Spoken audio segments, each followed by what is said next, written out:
दोस्तों, अगर आप भी कैलेंडुला फ्लावर प्लांट को सीड से ग्रो करना चाहते हैं तो कैसे आपको कैलेंडुला फ्लावर प्लांट की सीड्स को ग्रो करना है, उससे जुड़ी हुई जानकारी मैं आपको इस वीडियो में शेयर करने वाला हूं। तो चलिए दोस्तों, वीडियो को स्टार्ट करते हैं। साथ ही दोस्तों, अभी तक आपने चैनल को सब्सक्राइब नहीं किया, चैनल को सब्सक्राइब जरूर कर लीजिएगा। साथ ही हमें इंस्टाग्राम और फेसबुक पे फॉलो कर लीजिएगा, जिसका लिंक आपको डिस्क्रिप्शन में मिल जाएगा।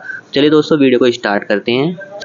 तो देखिए दोस्तों, सबसे पहले बात करते हैं हम कैलेंडुला फ्लावर प्लांट की सीड्स को आपको किस मंथ में आप ग्रो कर सकते हैं। तो यहाँ पे बात करें, आप अक्टूबर से लेकर नवंबर मंथ में आप कैलेंडुला फ्लावर प्लांट की सीड्स को ग्रो कर सकते हैं। तो यहाँ पे देखिए, अक्टूबर का मंथ चल रहा है और मैं अपने कैलेंडुला फ्लावर प्लांट की सीड्स को लगाने वाला हूँ। साथ ही आप इसके सीड्स को डायरेक्ट गमलों में भी लगा सकते हैं या फिर इसकी सीडलिंग रेडी करने के बाद आप इसको ट्रांसप्लांट भी कर सकते हैं। तो देखिए, मेरे पास कैलेंडुला के यहाँ पे 2 हाइब्रिड सीड्स की वैरायटी है। इनको मैं आज अपने गमलों में लगाने वाला हूँ। तो देखिए, मेरे पास कैलेंडुला की 2 वैरायटी है। एक तो कैलेंडुला ऑरेंज और एक कैलेंडुला मिक्स सीड्स हैं, जो इनकी वैरायटी, इनको मैं आज ग्रो करने वाला हूँ। तो सीड्स को ग्रो करने से पहले सबसे पहले हमको सीड्स को उपचारित करना है। तो सीड्स को आप किसी भी फंगिसाइड पाउडर में डालकर उपचारित कर सकते हैं। आपके पास अगर कोई फंगिसाइड पाउडर नहीं है तो आप लकड़ी की राख से भी सीड्स को उपचारित कर सकते हैं। सीड्स को उपचारित करके लगाने से फ़ायदा ये होगा, अगर आप गमलों में ओवर वाटरिंग कर देते हैं तो ओवर वाटरिंग करने से आपके सीड्स में फंगस की प्रॉब्लम नहीं आएगी। अगर आप डायरेक्ट सीड्स को लगा देते हैं और गमलों में आप ओवर वाटरिंग कर देते हैं तो सीड्स में फंगस लगने की प्रॉब्लम ज़्यादा बन जाती है और इससे सीड्स का जर्मिनेशन भी अच्छा नहीं होता है। तो मैं अपने सीड्स को फंगिसाइड पाउडर में डालकर 5 मिनट रखने के बाद अपने सीड्स को अपने गमलों के अंदर लगाने वाला हूँ। और सीड्स मैं आपको गमलों में और सीडलिंग के थ्रू भी लगा के दिखाने वाला हूँ। तो सीडलिंग के थ्रू लगाने से पहले मैं आपको बताता हूँ कि इसके लिए सॉइल मिक्सर क्या लेना है। आपको सीडलिंग ट्रे में अपने प्लांट्स के सीड्स को ग्रो करना चाहते हैं तो उसके लिए मिक्सर क्या लेना है, उससे पहले आपको पता होना चाहिए जो आप सीडलिंग ट्रे ले रहे हैं उसके जो होल्स होते हैं उनके अंदर ड्रेनेज होल होना ज़रूरी है। अगर आपके होल्स के अंदर ड्रेनेज होल नहीं है तो एक बार उसमें होल ज़रूर कर लीजिएगा। अगर ड्रेनेज होल नहीं है, क्योंकि एक्स्ट्रा वाटर होने की वजह से सीड्स हमारे जर्मिनेट नहीं करेंगे और उसमें फंगस की प्रॉब्लम भी लग सकती है। तो इसके लिए मिक्सर क्या लेना है, इसके लिए लेना है, देखिए 80% आपको कोकोपीट रखनी है। इसको आप मार्केट से भी परचेज कर सकते हैं। और 20% आपको लेना है वर्मी कंपोस्ट ले सकते हैं या फिर आप गोबर की खाद। इन 2 मिक्सर को आपको 80% और 20% के रेशो में रखना है और अच्छे से मिक्स कर लेना है। एक बार अच्छे से मिक्स करने के बाद इसको आप अपने सीडलिंग ट्रे के अंदर फिल कर लीजिए। इसको अच्छे से आपको फिल करना है और इसको एक बार जब फिल करेंगे तो इसको अच्छे से प्रेस कर लीजिए ताकि जो हमारी मिक्सर है वो हमारे होल्स के अंदर अच्छे से बैठ जाए। तो इसको एक बार मैं प्रेस कर लेता हूँ और प्रेस करने के बाद दोबारा से इसमें मिक्सर को डालता हूँ। और मिक्सर डालने के बाद सिंपल एक काम और कर लेना है आपको, सीड्स लगाने से पहले आपको इसमें एक बार वाटरिंग कर देनी है। सीड्स लगाने से पहले वाटरिंग का फ़ायदा ये होगा, जो हमारा मिक्सर है वो अच्छे से उसमें नमी बनी रहेगी और सीड्स लगाने के बाद सिर्फ हमको हल्की वाटरिंग करनी है। इससे हमारे सीड्स का 100% जर्मिनेशन होगा। साथ ही गमलों के लिए सोइल का मिक्सर कैसे रखना है, इसके लिए लेना है आपको गोबर की खाद अगर आपके पास है, या फिर आप ले सकते हैं वर्मी कंपोस्ट। इसका जो परसेंटेज रखना है आपको 20% रखना है। साथ ही आपके पास कोकोपीट है तो उसका परसेंटेज आपको 10% रखना है। इसके बाद बात आती है सोइल की। अगर आपके पास गार्डन सोइल है तो कोई बात नहीं, अगर आपके पास बालुई दोमट मिट्टी है तो काफ़ी अच्छी बात है। अगर गार्डन सोइल आप ले रहे हैं तो आपको रखना है 60%। साथ में आपको सैंड रखना है, सैंड की मात्रा आपको 10% रखनी है। कोकोपीट की मात्रा को सोइल में मिक्स करने से सोइल हल्की रहती है, जिसकी वजह से रूट जल्दी डेवलप होते हैं। गर्मियों में कोकोपीट के मिक्सर को ज़्यादा रखना होता है क्योंकि गर्मी की वजह से हमारी मिट्टी के अंदर नमी नहीं रहती, जिसकी वजह से हमें कोकोपीट का ज़्यादा इस्तेमाल करना होता है। लेकिन विंटर में आप 10% तक कोकोपीट की मात्रा का यूज कर सकते हैं, क्योंकि विंटर में पहले ही मौसम में नमी होती है, तो आप 10% ही कोकोपीट का यहाँ पे यूज करें। साथ में बात आती है, अगर आप अपने प्लांट्स को गमलों में ग्रो कर रहे हैं तो सोइल मिक्सचर में आपको सैंड ज़रूर मिलाना चाहिए। सैंड एक्स्ट्रा वाटर को अपने अंदर एब्जॉर्ब कर लेगा और साथ में गर्मी के मौसम में क्या होगा, सैंड मिलाने से आपका जो पोट है वो जल्दी से गर्म नहीं होगा। अगर आपकी मिट्टी के अंदर सैंड पहले से ही है, यानी आपकी जो मिट्टी है वो सैंडी सोइल है, लाइक माउंटेन सोइल या फिर डेजर्ट सोइल, तो आप ऐसी सोइल में सैंड का यूज ना करें। और इस कंडीशन में आपको क्या करना है, जो आपकी सोइल है उसका परसेंटेज आपको 70% कर देना है 20% आपका वर्मी कंपोस्ट या गोबर की खाद रहेगी और 10% आपका कोकोपीट रहेगा। तो इन मिक्सचर को आपको लेना है और अच्छे से मिक्स कर लेना है। सोइल मिक्सचर रेडी करने के बाद अब बात आती है गमलों के चयन की। कैलिफोर्निया पॉपी फ्लावर को ग्रो करने के लिए आप मिट्टी, सीमेंट, क्लीन बैग, प्लास्टिक के गमले भी ले सकते हैं।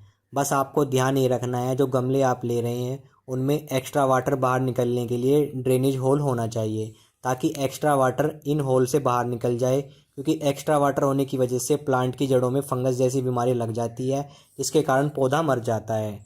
अब बात आती है कैलेंडुला प्लांट के लिए आपको गमले का साइज़ क्या लेना है।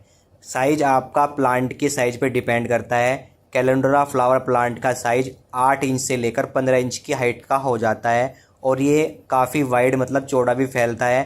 तो कैलेंडुला प्लांट के लिए गमलों का साइज़ आपको रखना है 6 से लेकर 12 इंच के गमले तक आप साइज़ रख सकते हैं। अगर आप कैलेंडुला को डायरेक्ट ज़मीन में लगाना चाहते हैं तो प्लांट से प्लांट यानी सीड से सीड्स की डिस्टेंस आपको 8 से 9 इंच की दूरी पर आपको सीड्स को लगाना है। अगर आप गमलों में लगा रहे हैं तो आपको गमले में जो डिस्टेंस रखनी है वो 4 से 6 इंच आपको दूरी गमलों में ट्रांसप्लांट करना है। तो जल्दी से मैं अपनी सोइल को अच्छे से मिक्स करके अपने गमलों में फिल कर लेता हूँ, फिर आपको सीड्स लगा के दिखा देता हूँ कि मैं किस तरीके से यहाँ पे सीड्स को लगाने वाला हूँ। तो सीड्स को फंगिसाइड पाउडर में अच्छी तरह मिलाने के बाद आप देखिए जो मेरे पास मैंने पोट के अंदर अपनी सोइल भरी थी उसमें मैं डायरेक्ट स्प्रेड करके ही अपने सीड्स को लगाने वाला हूँ। वैसे कैलेंडुला के सीड्स काफ़ी बड़े होते हैं तो आप इनको दूरी पर भी लगा सकते हैं, थोड़ी डिस्टेंस पे आराम से लगा सकते हैं, या फिर सीडलिंग पोट के अंदर सीडलिंग ट्रे के अंदर भी लगा सकते हैं। तो यहाँ पे मैं अपने गमलों के अंदर कैलेंडुला सीड्स को डायरेक्ट ही स्प्रेड करके लगा रहा हूँ। जब ये ग्रोथ करने स्टार्ट हो जाएंगे और उसमें ट्रू लीव निकल जाएंगे तो मैं इनको ट्रांसप्लांट कर दूंगा। तो सीड्स को गमलों में लगाने के बाद अब मैं सोइल मिक्सर से इस पर एक लेयर बना दूंगा, यानी अपने सीड्स को कवर कर दूंगा। और जो लेयर बनानी है वो 3 से लेकर 5 mm की साइज़ की ही लेयर बनानी है। इसके ऊपर आपको साइज़ नहीं बनाना है। अगर आप ज़्यादा मोटी लेयर रखे देंगे तो क्या है, सीड्स जर्मिनेट तो करेंगे बट थोड़ा लेट आपको दिखाई देंगे कि उनका जर्मिनेशन थोड़ा लेट से होगा। तो देखिए मैंने अपने गमले के अंदर जो सीड्स लगाए थे उसको सोइल मिक्सर से अच्छी तरह से कवर कर दिया है। अब मैं अपनी दूसरी वैरायटी को यहाँ पे लगा लेता हूँ। सेम तरीके से मैं अपने वैरायटी को गमलों में भी लगा सकता हूँ या फिर दूरी बना के अपने सीड्स को प्लांट कर सकता हूँ अपने गमलों के अंदर। साथ ही में मैं अपने कैलेंडुला प्लांट के मिक्स सीड्स को अपने सीडलिंग ट्रे के अंदर भी लगा के दिखाने वाला हूँ। इसके लिए मुझे अपने सीड्स को सबसे पहले फंगिसाइड पाउडर में अच्छी तरह से उपचारित करना है और उपचारित करने के बाद अपने सीडलिंग ट्रे के अंदर एक एक होल के अंदर एक एक सीड को मैं प्लेस कर दूंगा।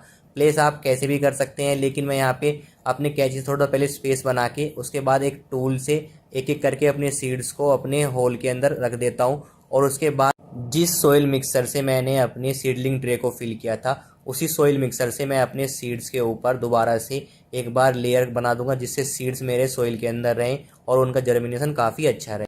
तो सीड्स लगाने के बाद अब मुझको अपने गमलों के अंदर और सीडलिंग ट्रे के अंदर वाटरिंग करनी है। जो मुझे सीडलिंग ट्रे के ऊपर वाटरिंग करनी है वो हल्की वाटरिंग करनी है, क्योंकि मैंने पहले भी इस पर वाटरिंग कर दी थी। और अब मैं जो वाटरिंग करने वाला हूँ अपने गमलों के अंदर, और मुझे जो वाटरिंग करनी है वो अच्छे से करनी है। वाटरिंग मुझे बौछार के रूप में यानी स्प्रे के रूप में करनी है। डायरेक्ट आप इसमें पानी नहीं दीजिएगा, नहीं तो आपके सीड्स अपने प्लेस से इधर उधर हिल जाएंगे या फिर एक जगह इकट्ठा हो जाएंगे जहाँ पे इनका जर्मिनेशन होगा और फिर आपको ट्रांसप्लांट करने में आपको प्रॉब्लम होगी। तो गमलों में और सीडलिंग ट्रे पर स्प्रे कर से वाटरिंग करने के बाद अब मैं सिंपल अपने गमलों को और सीडलिंग ट्रे को ऐसे प्लेस पे प्लेस करूँगा जहाँ पे डायरेक्ट सनलाइट नहीं आती होगी। छाया वाले एरिया में मैं इनको प्लेस करूँगा और फिर आपको कुछ दिनों बाद इनकी अपडेट दिखाने वाला हूँ।